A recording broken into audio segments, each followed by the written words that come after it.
Ladies and gentlemen, welcome to episode 229 of the Maritime Paintball Podcast.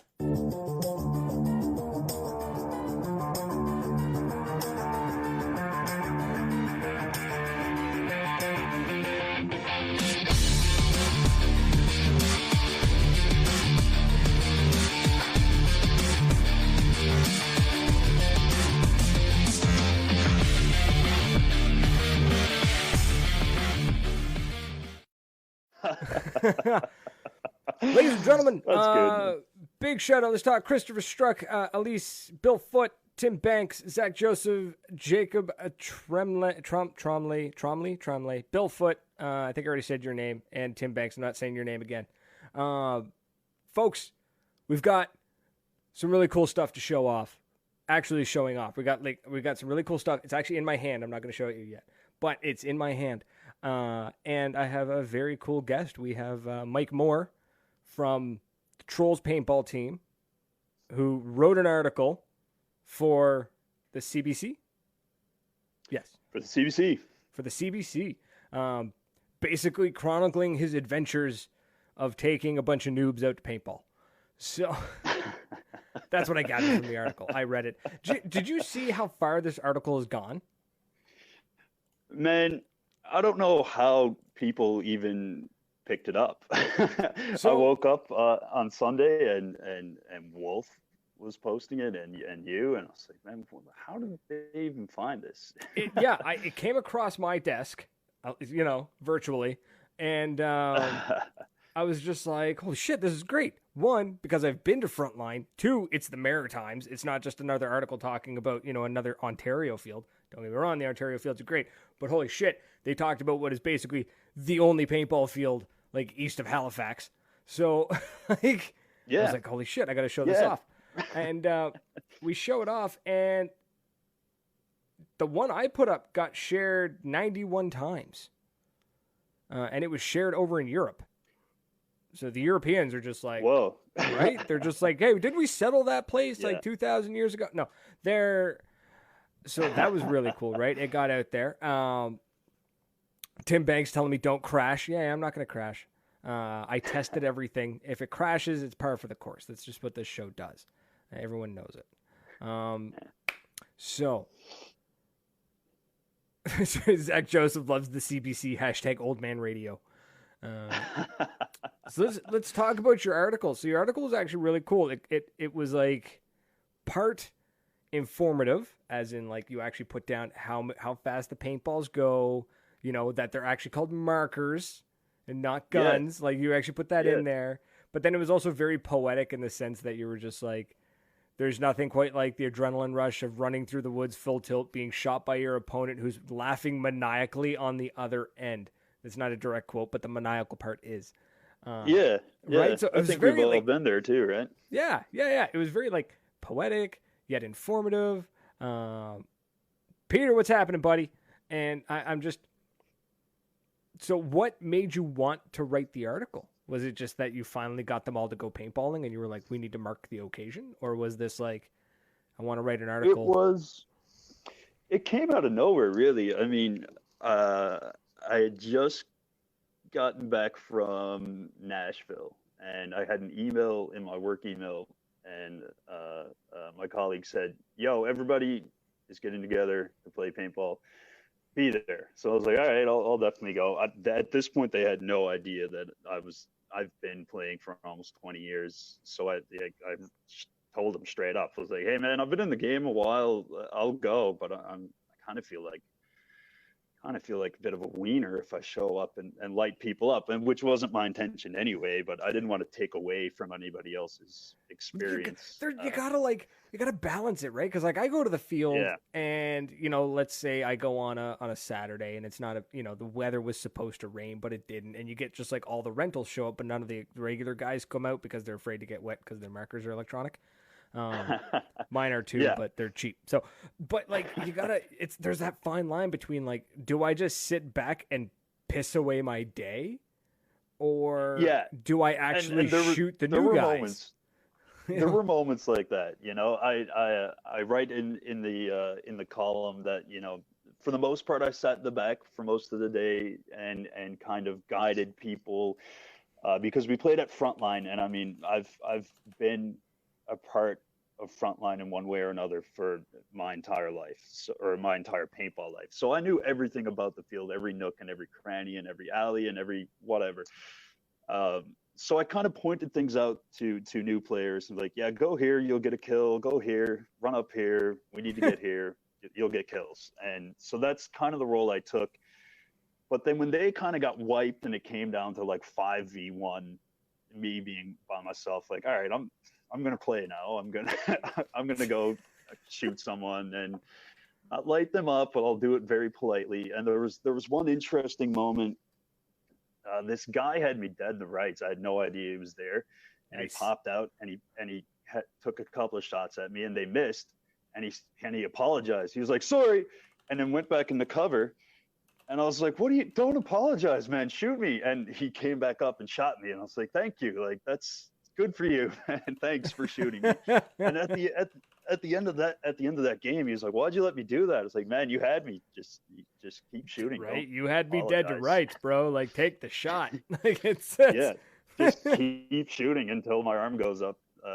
Don't worry about it. If I get hit more than once, it's part of the game. So after that, and after people saw my energy or the way that I was going to play, they kind of relaxed. Like, okay, he's not gonna murder us all. He's not going to hurt us. Everybody's here to have fun, and he's not going to go Rambo. So everybody had a laugh because of that, right? And you know, when I got shot out, people were probably a little happier than if they were to shoot someone else out because they got me. And I was like, oh, that's good. They're having fun. So it was a cool experience to get, you know, I think there was one other person, maybe two other people that played paintball before in their lives besides me. And with those people, it was maybe once or twice. So it was good to, you know, introduce not only my colleagues, but just people in general to a world that I've been a part of for, geez, man, over half my life at this point. It's crazy to think of it that way, eh? Yeah. Well, you start young, and then time just goes places. Right? Yeah. You get older, and then suddenly you're just like, wasn't it June? Like last week? That's awesome. No, it sounds like you balanced, like you rode that. What's the word? You threaded the line. Yeah. You know, pretty well. I think you handled it pretty well. I probably wouldn't have if it's a bunch of rental kids, and the local field here makes it stupid easy because they use the Vulcan rental masks, which are the same color as the inside of this mug. They are bright, vibrant red masks, like the whole thing. So like, I'm in the trees. I'm not hiding. I have an orange mask. I'm wearing blue jeans and a t-shirt because I'm that guy. And I'm standing there. Like, there's a red mask. There's a red mask. And I'm thinking, like, they can't hide. Even when they're hiding behind the pallets, I can see the red through the pallet. Like, it's like, how are we going to do this? And if I know them, I'm going to town.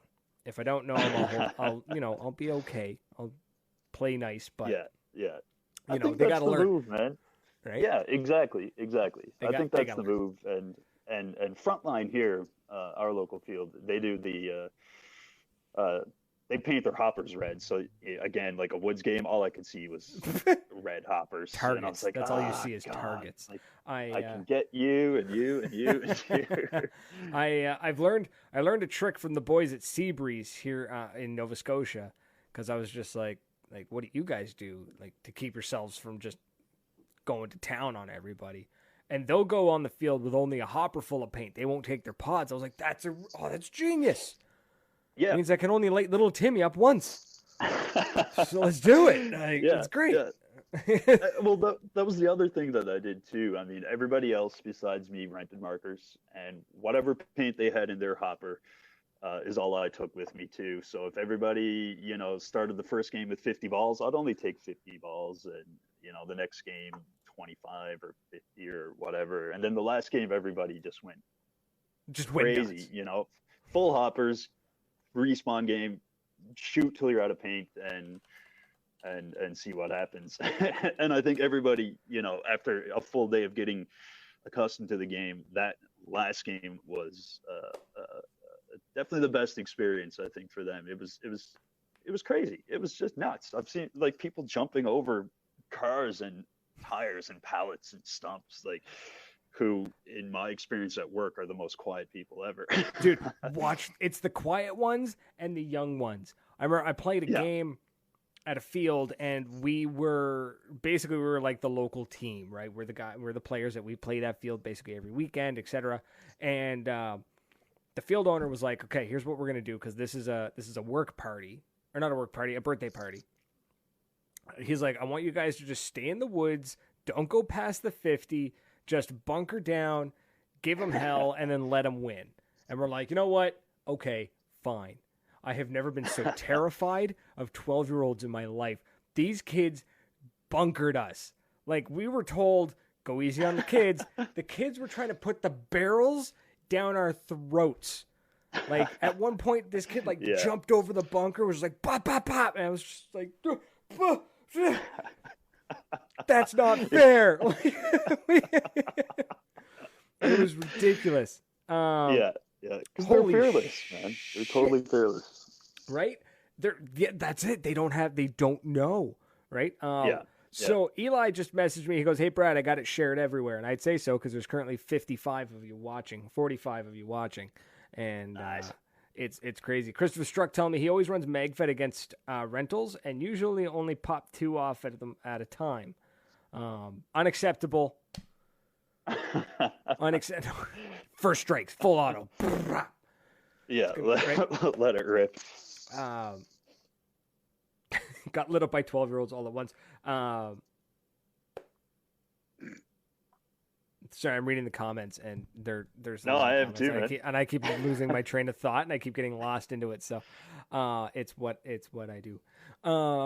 Folks, we're like 13 minutes in. So if you have questions, the main thing I'm going to talk about, and I'm going to pick Mike's brain here in a minute, is basically the idea of paintball and the mainstream media and why we're not there, except for that godforsaken show, Big Bang Theory, where it shows a bunch of nerds getting their asses handed to them every fucking time they put it on the air. So, I'm going to get real passionate, real angry, and real cursy real quick. So post your comments and questions. Like, if you have any questions about, about Mike's article, or about Mike in general, or about paintball in Newfoundland, where the place where the summer is about 6 hours long and the winter lasts about 13 months. And so then, or if you have your own comments about why you don't think paintball is portrayed in the media, and I will counter every one of them. Every one of them. But before we do that, we're going to take a hot minute. We're going to talk about the sponsors who make the show possible. This episode of the Maritime Paintball Podcast brought to you by T1 Armament, pbswagbag.com, and deck.com. Well, that was different. Usually I have audio for that. That didn't come through that time. Hopefully it went through. Otherwise, I look like a total idiot. But December, it's December. You know what that means? It's time for gift giving, and it's time to give a gift to yourself. Because you know what? Treat yourself. So if you head on over to pbswagbag.com, if you use the promo code MPP10, you can get 10% off your first order, and they send you sick paintball stuff to your house once a month. Things like Exalt regulator grips, or hats, or what else do I have scattered all over the house? All the Exalt stuff on this shelf here. I don't know, there's 4 or 5 pieces of Exalt gear there.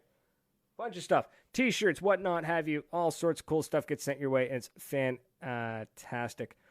So, head on over to PB Swag Bag, or you know what, maybe give a gift and be like, you can cancel at any time, right? So you could be like, yo, I got you a PB Swag Bag, right? So get one, send it to a buddy's house. How cool would that be? Go home one day, open up the mailbox, and you're like, what?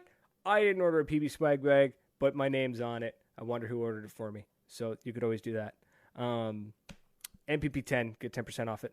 And then, because we got to take a quick minute, we got to talk about the glorious true MVPs of this podcast. Patreon.com/Maritime Paintball Podcast. And you can... Damn it, I lost the audio on that one again, didn't I? Sure did. Damn it. I gotta. Oh, the audio. Lost sound. Oh, well. That's what happens when you use open source software, ladies and gentlemen. Pay for things. The true MVPs are the Patreon supporters. That's what I was trying to get to. That's what I was saying. True MVPs are the Patreon supporters. Their names were listed. And get on over to patreon.com/Maritime Paintball Podcast if you are in a position to do so. Please do not, under any circumstances, think that you have to support this podcast. By all means, you can enjoy it free of charge on here. Justin McCaffrey's putting YouTube links into the comments, and I don't know what it's for. I'm kind of curious. Maybe we should check it out. I'll check it out later because just in case, it's on YouTube, so it should be thanks, right? It should be safe. So,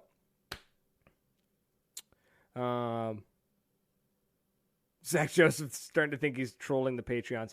I truly am not. I'm actually going to fix that while I'm on the air because that's how easy it is to fix this. I can just simply go over here, click on this button, and it's fixed. Done. Just like that. Not important anyways. So, Mike, let's talk about paintball in the mainstream media because, you're part of the what is it people say? The corporate media propaganda machine or whatever the hell the people say. Yeah. If I am, they haven't told me yet. Right. I don't think people get to say that in Canada. We don't exactly have a CNN and a Fox and we have CBC. We have Rebel Media out in Alberta. I'm not going to get started on Rebel Media. Yeah. We have the CBC, so you get your news from the Canadian Broadcasting Corporation or you get it from Facebook memes. But let's hear your opinion, whether it's a professional opinion or a personal opinion, why paintball is not more in the mainstream media, except for when some asshat drives around and shoots him out of the back seat of his car. Yeah, that seems to be the only. It seems to be only the accidents or the negative side of paintball that makes it into the news because it's news, right? It's a story. It's crime, and it's not great, right? And that's unfortunately, in my perspective, the only way that it gets in.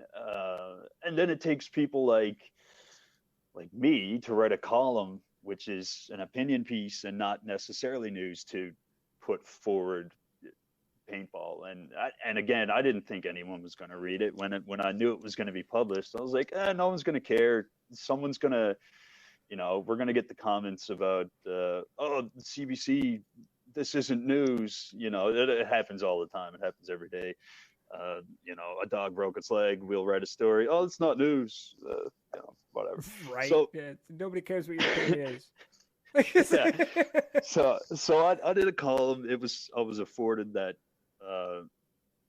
opportunity, and I was glad to do it. And I didn't think it was going to get picked up by anybody, especially yourself and Wolf. I wrote it for a local. It's the CBC Newfoundland and Labrador. I'm in St. John's, Newfoundland. Nobody's going to read this. So it was surprising when it went up, when people started picking up on it. And it didn't do well locally. Local numbers were, right. I think, were way down. But the goes. paintball community is so, it's global and it's so tight knit that, word travels fast.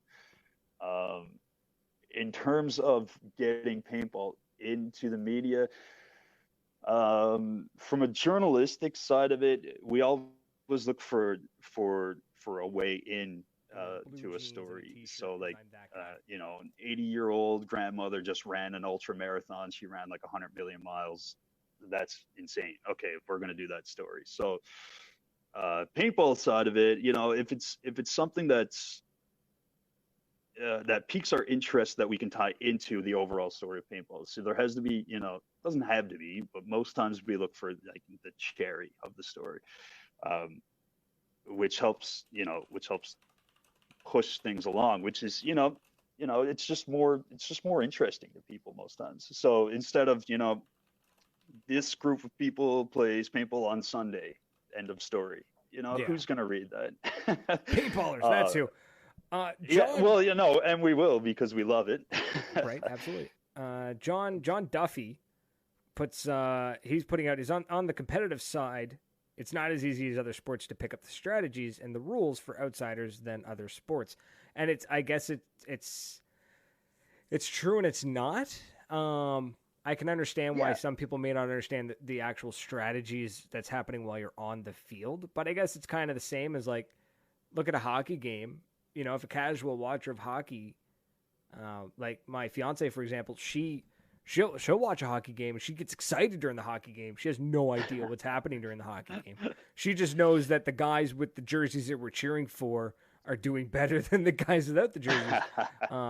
We got to watch Boston and the Senators play, and she had no idea.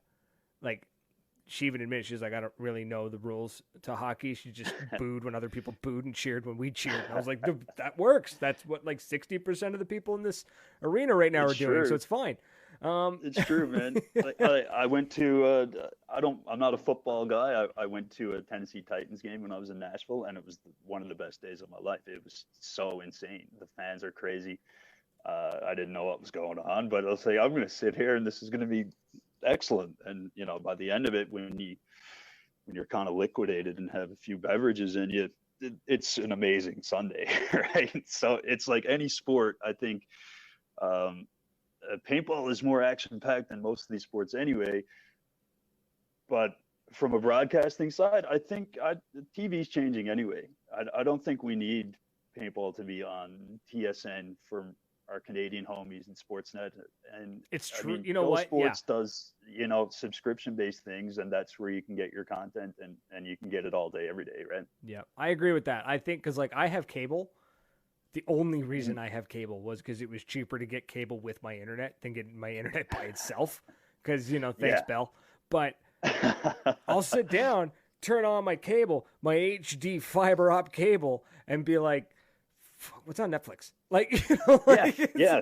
That's the way things are going, and I hope, I would love to see the Go Sports thing. I would love to see that blow up and become that. I loved what they did this year. They did an amazing job. The camera angles, there was more angles. They had dudes on the ground running around with big antennas sticking off the camera so they can give you a live feed from the pit. And they did a really great job. Christopher Struck makes a good point. Would charity events bring in more media coverage? You know what? I firmly believe that the media loves a charity story. Because the feel-good stories are always easy. I assume they basically rate themselves. Just like, X group of people raises X number of dollars for X individual or X group. So it's there. Exactly. And that's pretty much exactly what I was trying to convey in my previous rant. The story's there. It's about people, from a journalistic side. It's about this group of people that are doing a great cause, and then you find someone there that is, it's personally helping, and then you tell their story. So paintball could definitely, if it's a charity event, especially if you get like a recognizable name or two, media is going to be there, guaranteed. But it's a two-way street too. Journalists, we look for stories, we dig for stories, we look for wherever. Paintball's still kind of obscure. I just dropped my phone there. So it's fuck, I did it again. Whoop, I'm not sure if I can swear. Sorry about that. Dude, I wouldn't be on the air if I wasn't allowed to swear. It's probably why I've never been picked up by any form of advertiser. But whatever. It's all good. Sounds good. Sometimes people call us. If there's an interesting thing happening, someone will call us or email a journalist they're familiar with and say, hey, this is coming up. I'm wondering if you'd be interested, and give all the details. And if it's interesting, that that reporter, that journalist will show up. So there's hundreds of millions of stories out there. A lot of them slip through the net because we only have so many hours in a day and so much patience. So like big events, charity events, that'll be on the radar. The small 3v3 tournament that might not necessarily get picked up. But if someone makes a call to the newsroom and says, hey, this is happening, it's pretty different. Do you want to check it out? Maybe, so that's where that side comes in. I mean, it's not so much the media shunning paintball. It's I think more or less not knowing about it. I mean, we spoke about obscure sports earlier. ESPN 8 with the beanbag, with the cornhole and darts and things like that. All of these sports and bowling include, I think paintball's right in there with them. I don't know if it's fortunate or unfortunate, but I don't think it'll ever get to be as big as people want it to be. I don't know if we want it to be that big though. You know what? It's ours. Yeah, the sport is ours. You make a good point, because like I could see the industry, not the industry. The industry would love it to get bigger, because bigger means more money. Oh, but I could see the average player, the average dedicated player, somebody who plays maybe not every weekend, maybe every month, that kind of, the kind of player that owns a couple of markers, that kind of thing.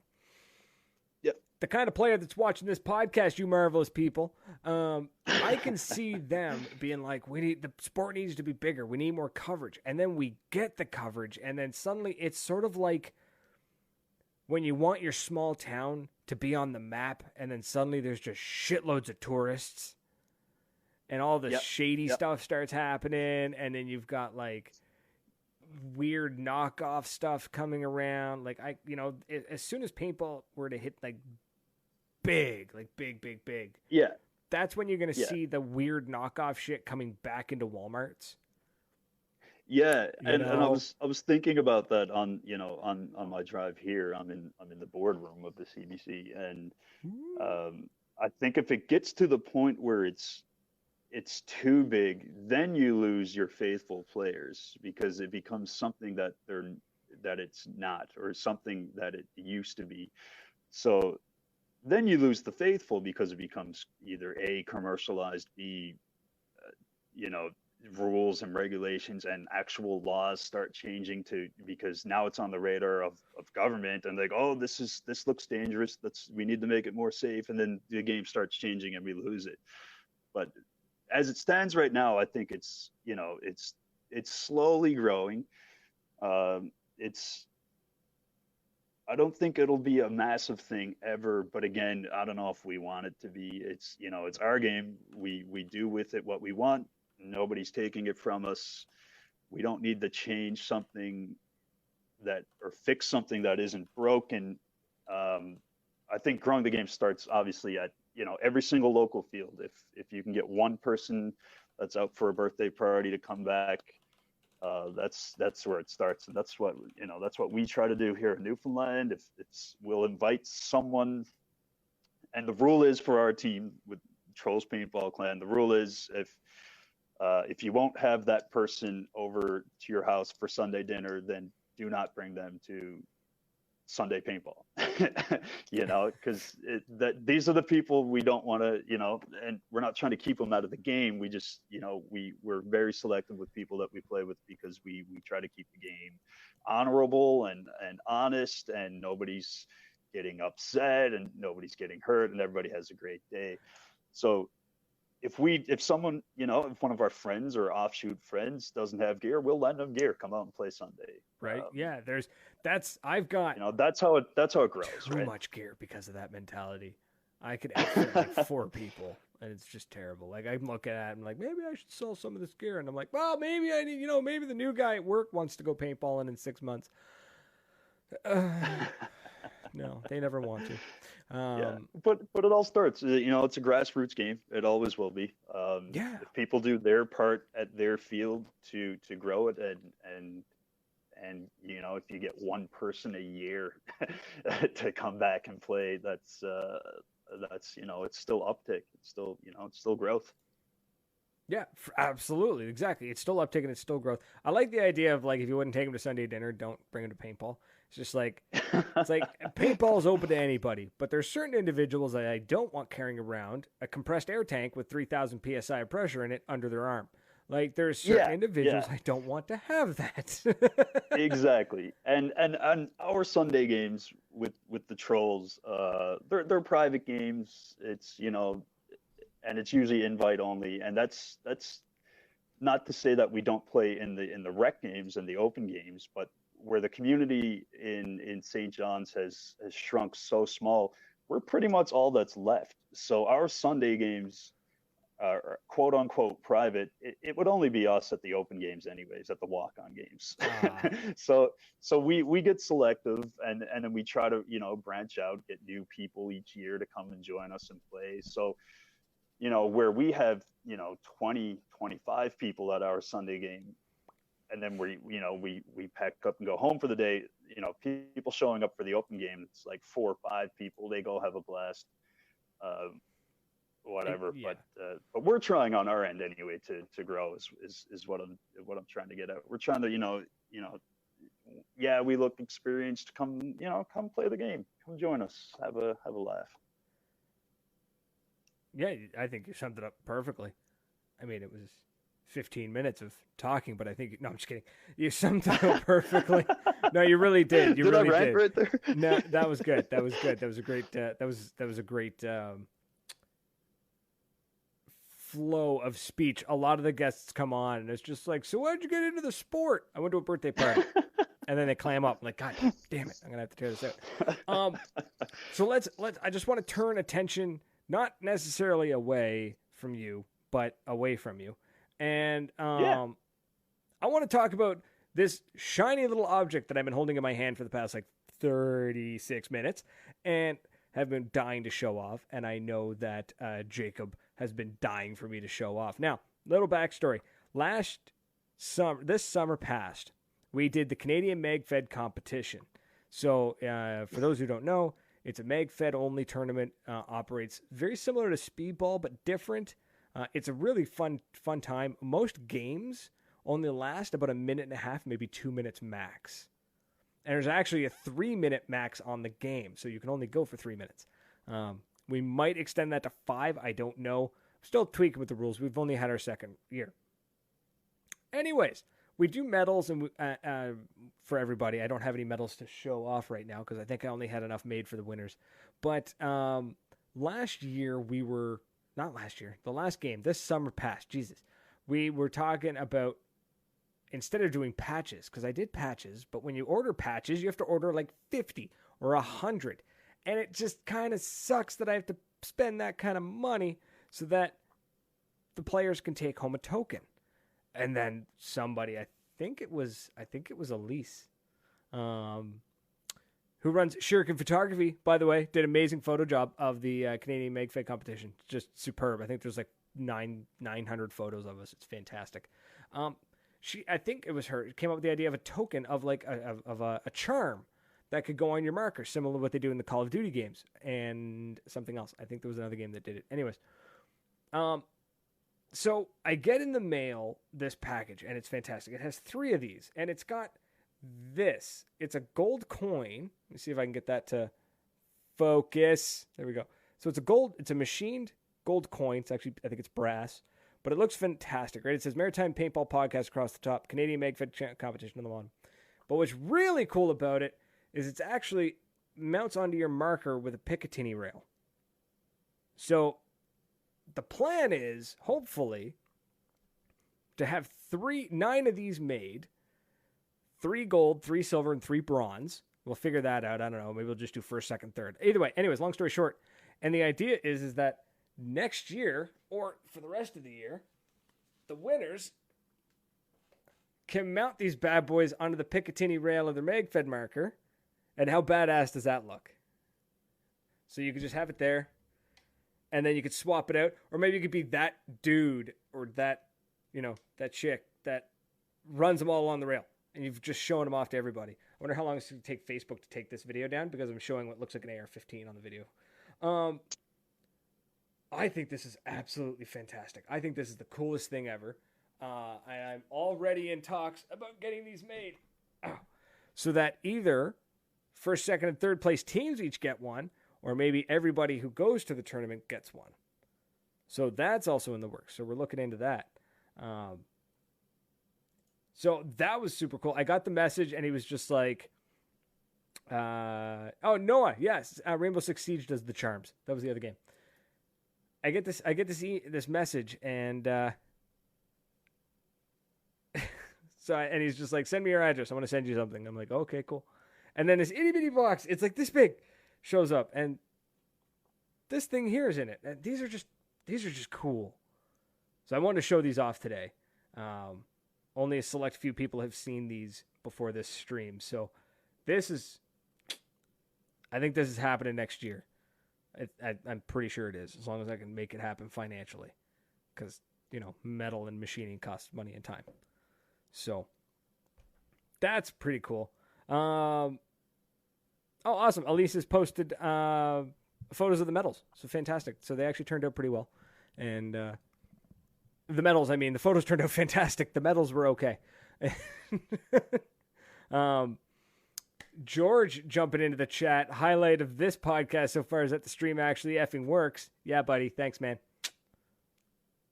That's great. Actually, no, it's true. It's true. The stream has failed me 6 times now, so it is what it is. So the struggle has been real. So true. But yeah, I am absolutely enamored. I don't know if you can see the detail, but he's actually got my name engraved into it. That camera does not. There it is. This is just phenomenal. So at the very least, I think I might get coins made.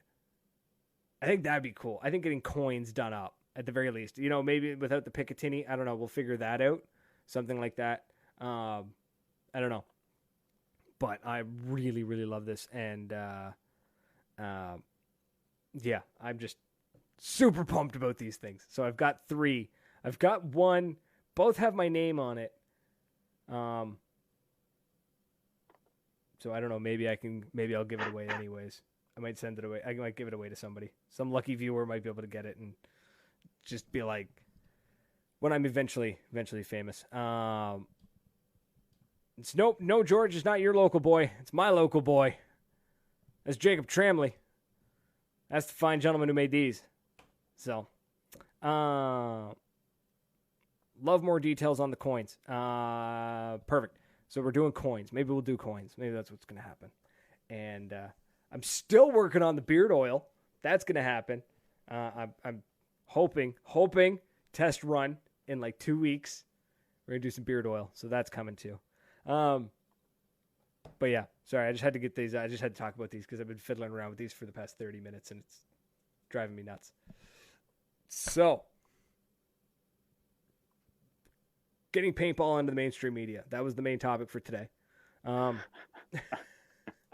Trying so hard to steer myself right back onto track, and it's so difficult because I just want to ramble and I just want to keep talking about how fucking cool these tokens are.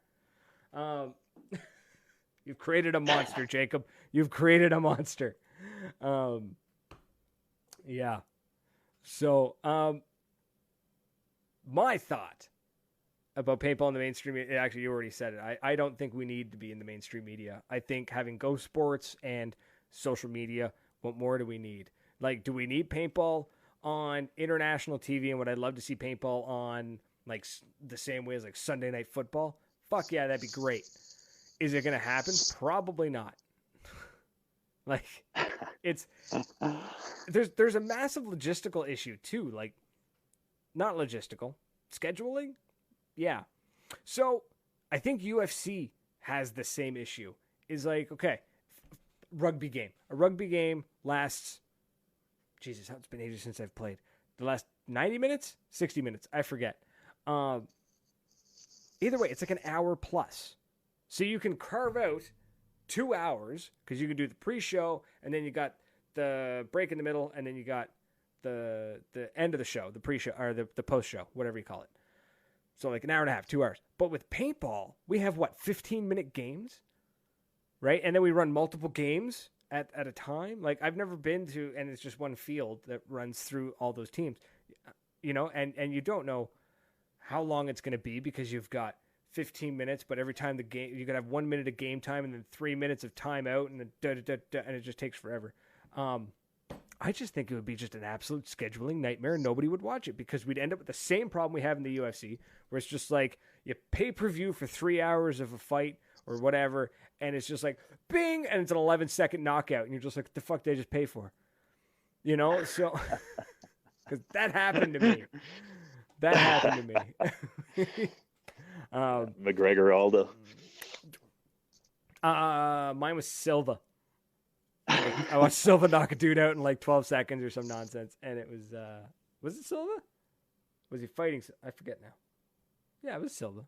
Anyways, it was years ago, and yeah, me and the boys all got together, and we all pitched in, we bought pay-per-view, and we had the beer, and we're like, yeah, and it was like, bing, boom, and Buddy's out, and we're like, and then they just kept showing it over and over again. We're like, what the hell are we supposed to do now? Like, I'm only half a case of beer in. So Christopher Struck wants Paintball on Netflix. And wasn't it already on Netflix? Wasn't there like a paintball horror film? Ugh. There was, and it was called Paintball. That was the worst part. It was called Paintball, and there was a dude with what I think was a RAP4 marker there, and the whole premise of the movie was that a group of guys and girls go out to play paintball in the woods. One of them's got a real rifle.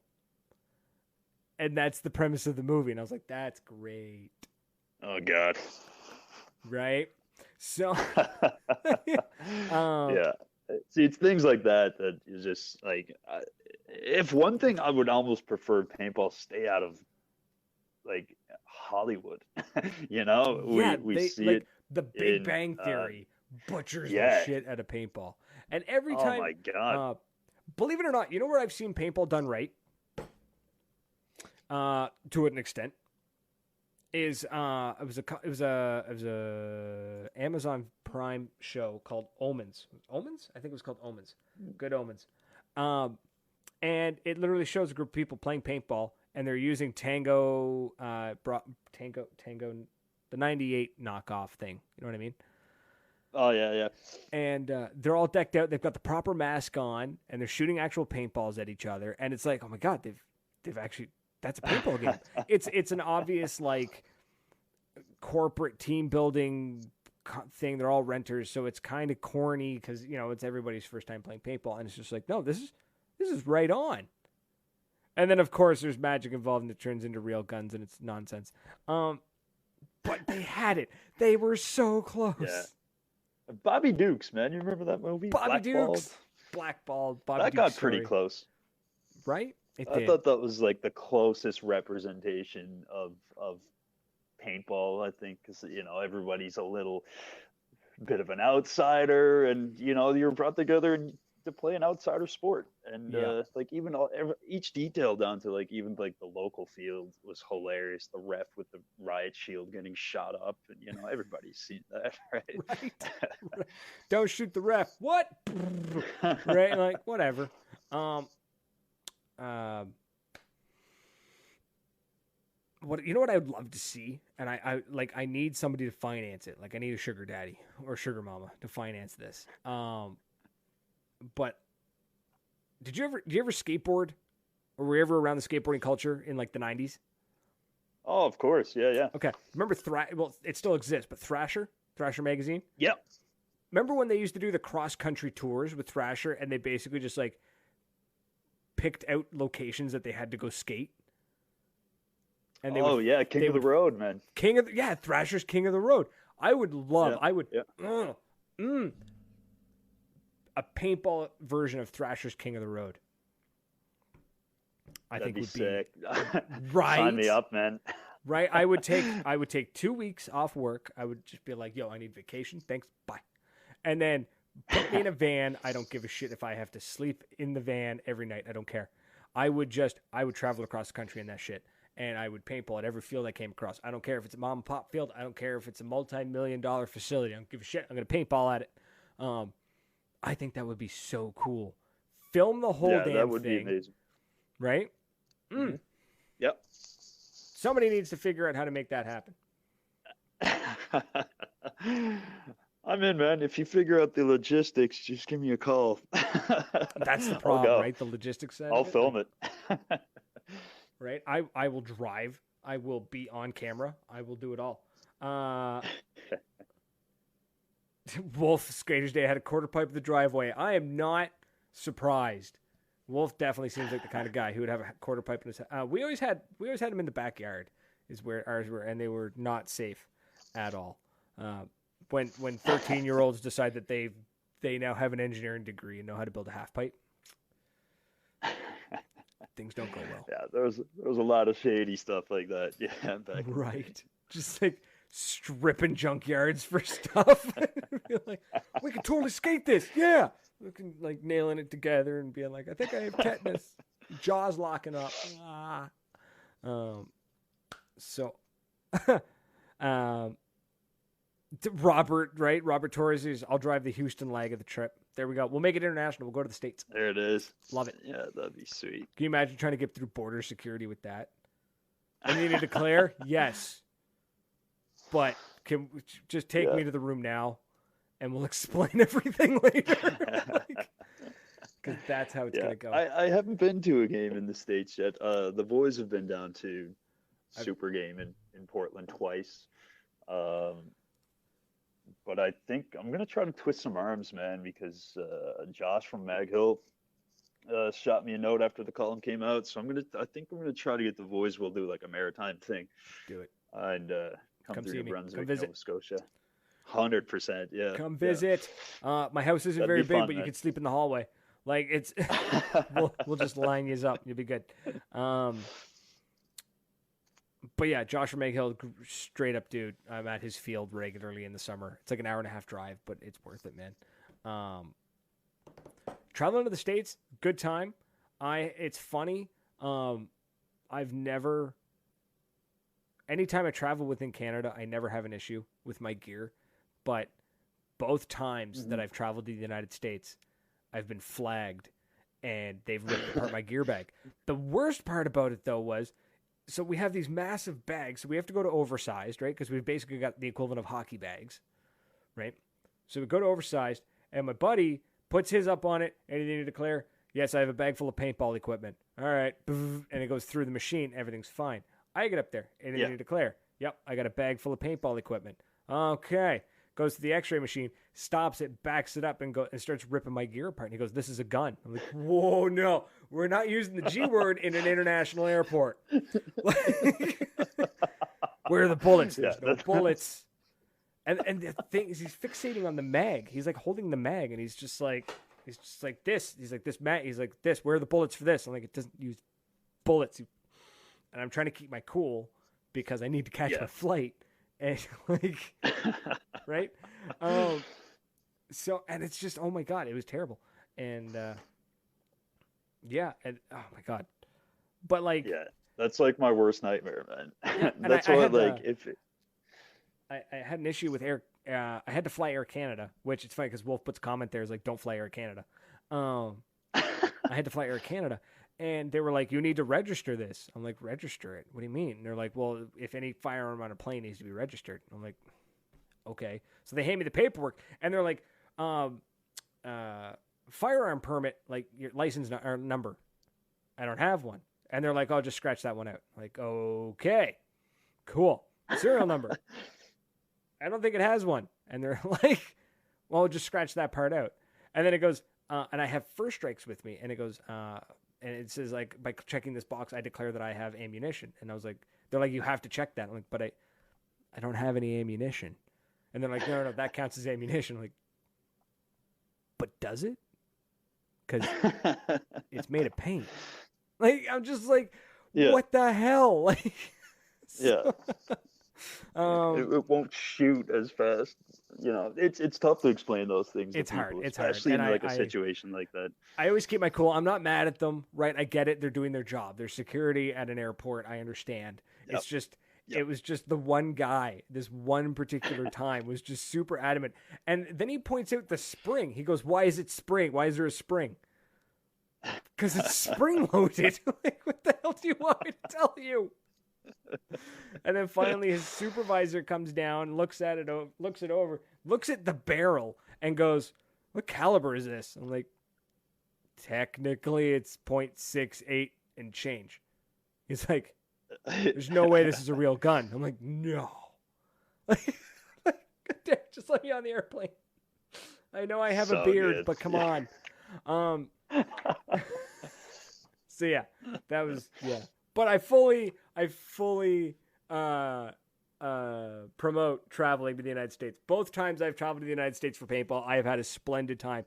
The hospitality we experienced in North Carolina was fantastic, all politicalness aside, because it's a bit of a hot button state. California was cool. Buying weed was really easy. So, we're in Canada, man. Exactly. That's awesome. So yeah. Well, I think we're gonna end it there. I think we're gonna dial it back. We're gonna bring it to an end. Sounds good. I had an absolute blast, Mike. You're a fantastic guest. You actually talk on the show. It was great. Plenty of stories. We'll have to bring it back on. I said that to somebody else. I gotta remember who I said that to, because that's the new Finme, man. We are people who tell stories. Right. So that's what we do. My father's from Labrador, so it's. Oh, there you go. Right. Yeah, I get it all the time. I get it. People hear the last name and they're just like, "Oh, you must be Irish." I'm like, family came over on the boat to Labrador. Yes, we know that. That's just happened. Where they stayed, right? Yeah, I hit East Coast Labrador and for some reason thought it was a good place to stay there. But yeah, I need to go back. I need to get back to Newfoundland. It's been ages since I visited. So, absolute blast. You got a game. Right? Last time I went down, you got a game if you come down, man. I had no gear. I had nothing. I thought I was going to come back this year, and finances didn't jive, so we didn't do it. But next year, I want to get back because I want to go play Frontline. I've been there, but I never played it. Yeah, dude. So I want to play it. You let us know. You don't even need to bring gear, man. We'll get you situated and we'll get a game out of it. We usually barbecue after. I don't know if like we'll barbecue and sit around for a couple hours after the game, and it's a nice Sunday. So let us know. Yeah, absolutely. So thanks so much for coming on the show. To everybody who's been commenting and sharing and liking and keeping the conversation rolling, thank you so much. Please don't feel like you need to stop the conversation. If you want to keep chatting in the comments, go nuts. I'll probably be up for another little bit, and I'll keep texting and messaging with you guys. And if you have any topics or any guests that you want to see on the show, please let me know. I'm always open to ideas, and whether it works out or not, that's up for debate. But I'm always up for having any guest on the show and all that kind of thing. So that's all I've got for now. Hopefully, what are we now? We're now the third. It's kind of close, but hopefully next week we'll be doing opening another PB swag bag, which will be a ton of fun, and hopefully we will be putting together a mishmash of stuff to send away to somebody. That's what's going to happen. I think we're going to do a giveaway of some stuff. I need to clear my shelf, so we'll do that. But that's it. That's all I got. So thanks so much for everyone, and thanks again, Mike. It was an absolute blast, and I guess until next week, cheers.